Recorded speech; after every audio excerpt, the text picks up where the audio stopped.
Hey everybody, and welcome back to a special, well, I shouldn't say special, it's the same for them. Anyway, hey everybody, and welcome back to Inside Gaming Daily for Wednesday. Why don't we get a $3.99/$4.99 hump?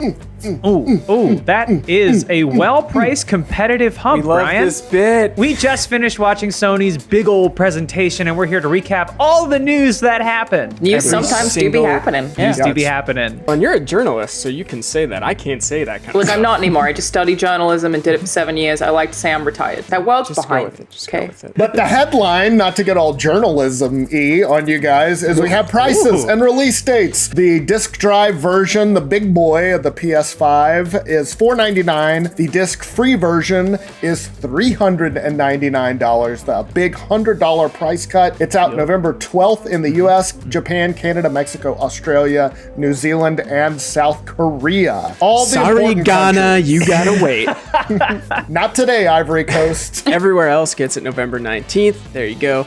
Sony finally puts their cards on the table. Aces, baby. And we also got a new God of War game. No one's I interested. lost my Yeah. I did go kind of very, very excited. I fucking know. love God of War. It's Yep. one of my favorite games of the entire generation. Me too. When I see a I know. title of I a know. game, I can't even handle. You couldn't even right then, Brian. I could not even. Anyway, that trailer Can't was even. sending him. We're getting ahead of ourselves. Okay, let's That's go right. through everything that we saw. They started off with a bang, which is the long-rumored Final Fantasy XVI, Yes. which we knew was coming, with footage captured on PC to emulate the PS5 experience for some reason. Great But ad for a regardless, PC. Yeah. It looked very good. Maybe Stunning. Square I wasn't really like giving the it PS5. medieval vibe that was going on there, dark fantasy shit.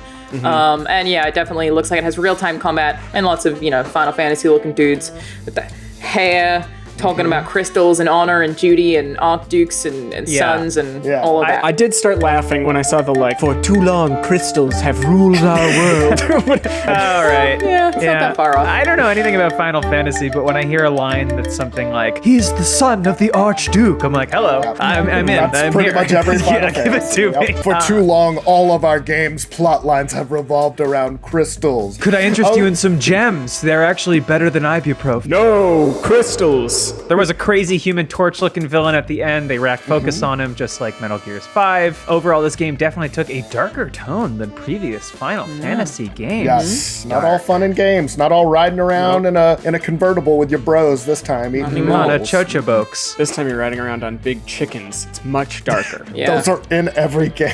But the big reveal is that it is a PlayStation console exclusive. So, of course, PC also, but nice little coup for Sony in the console wars. No release date yet, though, but it's Square Enix. You can assume this one will still be several years off. It's a nice little way to get things off to a bang for Sony. Definitely better than flashing the Rockstar logo on screen like they did last time. We've talked about this before, but the PS4 won the current generation with exclusives. Hands down, it was a no contest victory. Slam dunk. They're clearly that. making that the major selling point of the PS5 as well. Hell yeah. Side note, after the Final Fantasy XVI footage, Sony made sure to note that all of the rest of the footage was captured by PS5, which I am impressed by. Next up, we saw more of Spider-Man Miles Morales. We actually saw gameplay, but the part where they're just walking through that little town at the start, the little So market, good. oh my god, it's stunning. I had chills. In the game, Miles' mother is a politician at a rally, which is of course interrupted by bad guys, led by the Tinkerer. Hey, I have a few minor suggestions on how you can improve this rally.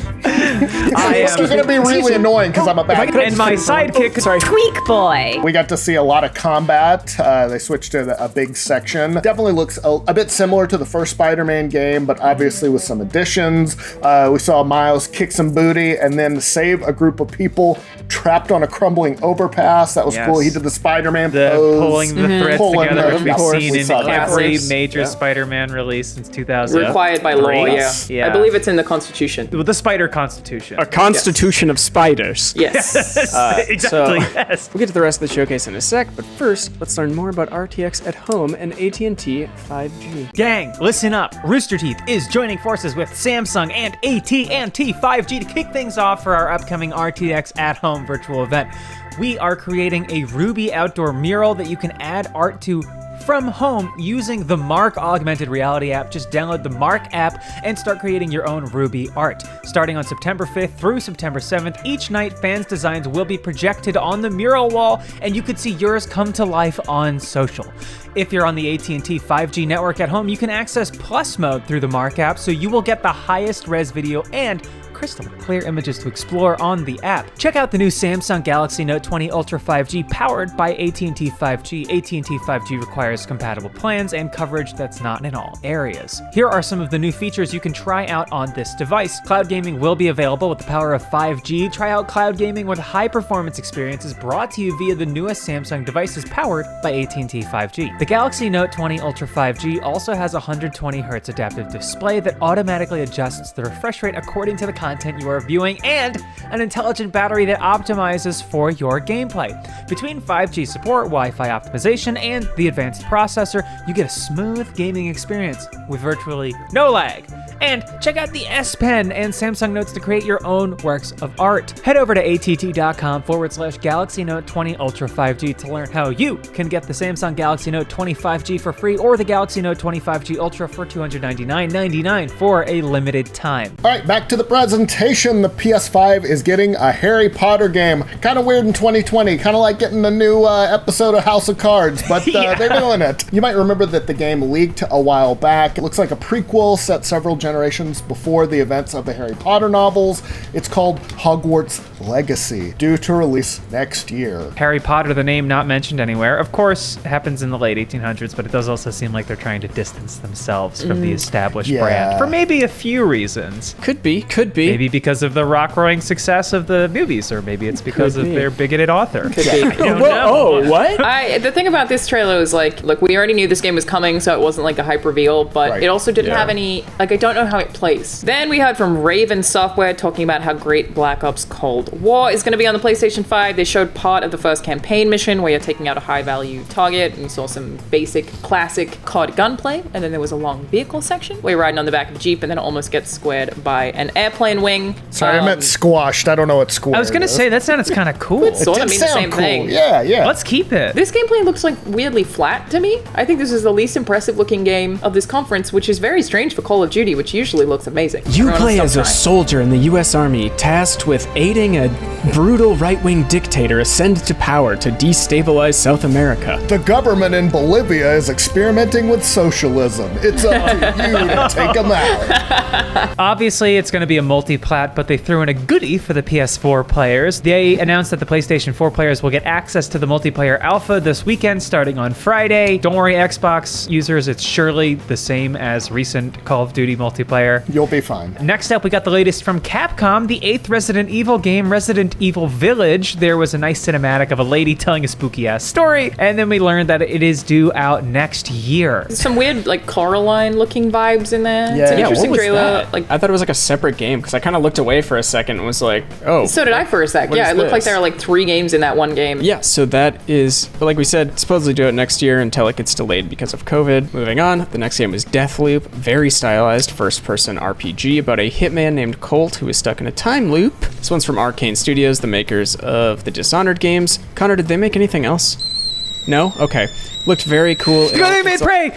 There it is. It's also a console exclusive and is due out in the second quarter of next year. My highlight of the show. Really? It looked great. I am so excited for that. It looks awesome, yeah. Injected into my veins. And a black protagonist in a game. That's cool. Yeah. Something new. Love to see it. So then we saw a trailer for Devil May Cry 5 Special Edition. It'll be available digitally when the console launches, which is a thing I've never read before. But there you go. We also saw more of the next Oddworld game, Oddworld Soulstorm. This game follows the events of Oddworld New and Tasty, again following the adventures of classic Abe, the very unlikely hero who is also a very unlikely IP to keep getting new games. Yeah. But Abe just keeps pulling through, man. They have been making these games just regularly like clockwork. Give me a new Lemmings game. If these are doing okay, surely Yes, there's a market for Lemmings. Lemmings. The thing is, Patrick, no one cares. We also There got are a spooky trailer dozens for of other 5 people Nights- my age. We also got Dozens. a spooky trailer for Five Nights at Freddy's Security Breach that had a nice little jump scare at the end. It got me, but I think because the course mixing it did. was a little bit loud. I thought that was a really really good trailer. Can't wait to not play it, but I mean, it was a cool trailer. Yeah, I don't know that I'll play it, but great. I'll watch that trailer again. I'm excited about the next one, the Demon Souls remake. That's a PS5 exclusive, of course. It started off with the hero being resurrected and then fighting their way through some medieval-looking ruins. It's Demon Souls. You know what you're getting. Demon Souls was, of course, the predecessor to the Dark Souls games. It was back in the PS3 era, kind of became a surprise hit, and then the rest was history. The remake definitely gives it a very welcome coat of paint. They made it look really pretty. Like, it looks like the best game in the series rather than just like a tweaked older version. I love the soundtrack too, the redone soundtrack. These remakes end up making you remember the original as better looking than it actually was. It's being developed by Blue Point Games, which most recently did the very well received Shadow of the Colossus remake. Just an excellent trailer. It made me wish that I was more into those games. And they're also guess what, everybody? What? Fortnite's coming in a PS5 at launch. Take that, Game Pass. It's over. And speaking of Game Pass, then we saw a trailer for something called the PlayStation Plus collection. It's described as a new benefit for the PS5. It includes, just to name a few, God of War, Monster Hunter World, Final Fantasy XVI, Fallout 4, Uncharted 4, Days Gone, Until Dawn, Detroit Become Human, Batman Arkham Knight, Persona 5, and more. Basically like a PS4 greatest hits collection that you can play immediately on the PS5. I feel like I need to read into it more, but isn't this akin to just them being like, yeah, you have to pay for backwards compatibility? They just kind of said that they're going to be bringing the best the generation had to offer, which maybe that's what this is. That's what I think it is, yeah. Which is still better than nothing. Still a small list, though. That's definitely a reaction to Game Pass. They're trying to give you an immediate library when you buy the new console, which, again, I do appreciate. And it's not a bad deal if you're already a PS Plus subscriber. You get all that stuff essentially for free. So Yeah. They wrapped up showing us multiple angles of the PS5. It looks a bit like a clam. Clamdolf! I was going to say it was reminiscent of many bivalves, but clam in particular, I think, for me. Oh, and pre-orders start tomorrow. Tomorrow morning. And then they ended, obviously, with the big mic drop of the Ragnarok announcement. That's it. Let's go around and see what everybody thought real quick. I thought it was a classic, high-quality Sony presentation. You know, it gave you several reasons to buy it. I thought it did what it needed to do. I mean, I was sold from the first one, but especially seeing the $399 digital, that's the one I'm getting. That might have sold me, too. Yeah, $100. I thought this was a great conference. I really enjoyed it. Prices were what we expected. Love the games. Obviously, it's a lot of stuff that we had already seen. Surprised we didn't see more of Horizon, but otherwise,